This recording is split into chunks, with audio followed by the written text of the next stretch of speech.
Todo mundo conhece o Estatuto da Criança e do Adolescente, o Estatuto do Idoso, a Lei Maria da Penha, sempre foram amplamente divulgados. Agora, existe também o Estatuto da Igualdade Racial. Esse já não é tão conhecido. Por que isso acontece, na sua opinião? Veja, Erivelto, nós somos meio contemporâneos na faculdade e tal. E me recordo de quantas pessoas negras tinham na faculdade na nossa época. Mais ou menos 2. 2 ou 3, né? Mais ou menos isso, né? Somos crias da Federal aqui do Paraná. Mas o que vai simbolizar isso? Vai simbolizar o seguinte, que se você não tem um contingente de pessoas que sejam, digamos assim, sensíveis a determinados garantia de direitos, né? Então, no meu caso, eu advogado, vou trabalhar com demanda de pessoas. Você jornalista, que vai demandar com ações que chegam para você e você vai fazer matérias, vai cobrir situações pontuais. Mas mais do que nunca, o que nós tendemos a perceber de que existem alguns segmentos da sociedade que também precisam ter informação para poder efetivar e legislar. Essas pessoas, se estão informadas, estão, digamos assim, preocupadas, sensibilizadas com determinadas políticas públicas, eles vão demandar leis e provocar, né, o executivo para que se cumpram determinadas leis ou se efetive determinadas políticas. Se isso não tem, se nós não temos uma representação não só a nível federal, estadual e municipal, essas políticas públicas, infelizmente, às vezes ficam à mercê de você, às vezes, pegar um promotor público que entenda que determinado órgão não está cumprindo determinada lei, ou você pega um advogado que provoque, né, determinada ação e chega ao judiciário, e o judiciário determine que seja efetivado tal, né, cumprimento de legislação. Então isso precisa ser provocado a todo momento. Mas você precisa, antes de mais nada, e isso é algo que eu tenho conversado bastante com o pessoal aqui na comissão e devo levar isso um projeto junto a alguma instituição aí de ensino, que a gente precisa fazer curso de formação, né, não só para os gestores públicos, mas também para os advogados militantes ou para aquele segmento de pessoas que trabalham com o poder público e digam, poxa vida, isso é algo que tem que ser olhado, precisa ter esse olhar, né? E isso aconteceu, por exemplo, a gente tem um exemplo clássico aí, uma política pública em relação aos crimes de violência contra a mulher, nós temos aqui a Casa da Mulher Brasileira, né, que é a segunda ou terceira aqui no país. Ali é uma estrutura, um segmento que foi criado em parceria com o governo federal, o governo estadual e o governo municipal. Por quê? Porque estavam percebendo que a demanda nas delegacias era muito grande.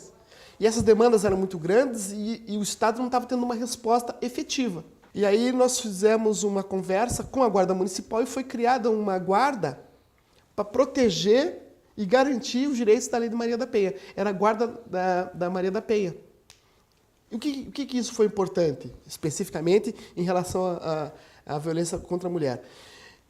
Um segmento, né, de um grupamento de segurança municipal e tal, atrelado com um olhar, e eu volto a falar no olhar, com um olhar de que precisava ter alguém ou alguma atividade que dissesse, olha, a punição a esses crimes precisam ser exemplares. A punição a esses crimes precisam ter um envolvimento do Estado e precisam ter celeridade.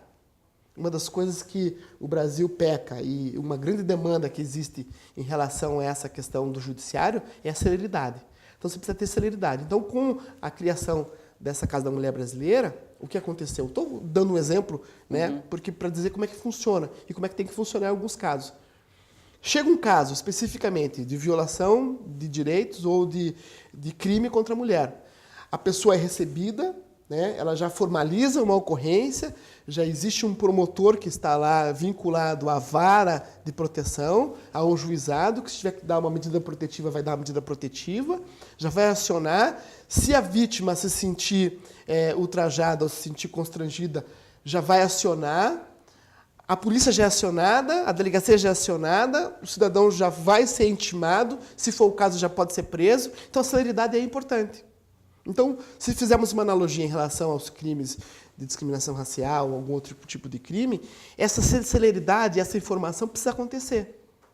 Porque a pessoa que é vítima dos casos de discriminação ou vítima de qualquer crime, ele vai ter sempre como digamos assim, como pano de fundo, a impunidade. Ou seja, eu não vou denunciar, eu não vou procurar o judiciário porque eu sei que isso não acontece. Isso não pode acontecer.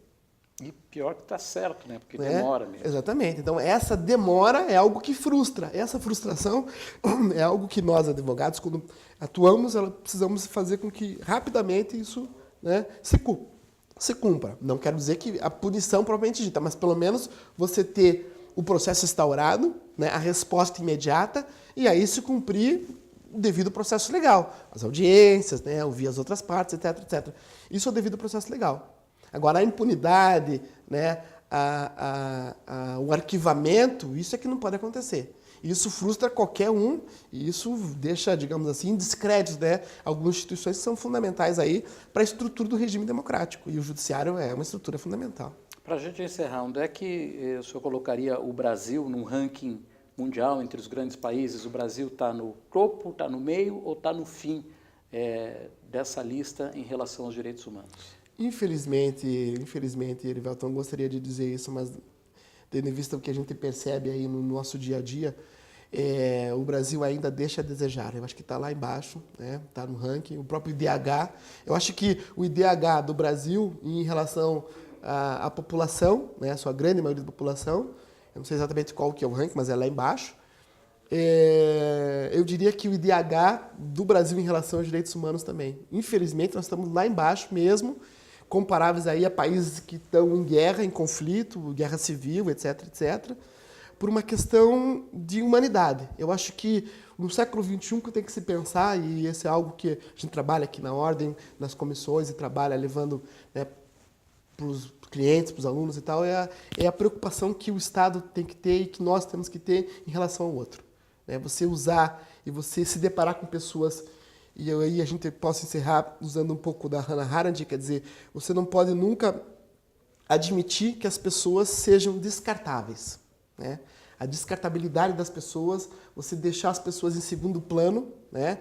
Com as barbáries, né? Com as atrocidades que acontecem, né? Com a própria violência que vem acontecendo, isso é algo que não se pode admitir. E quando isso acontece, a gente descamba na barbárie, descamba aí digamos assim, no descrédito total. Em alguns momentos, lembrando um pouquinho o que aconteceu em relação aos presídios aí no início do ano, lembrando um pouquinho dessas ocorrências aí de linchamento que estavam acontecendo em alguns centros, né? Essa violência, digamos assim, esse desrespeito. Eu acho que você não ser solidário à pessoa humana e você não ser solidário ao outro, né? Você eleva o Brasil a um país de quinto mundo em relação aos direitos humanos, infelizmente. Ok, muito obrigado.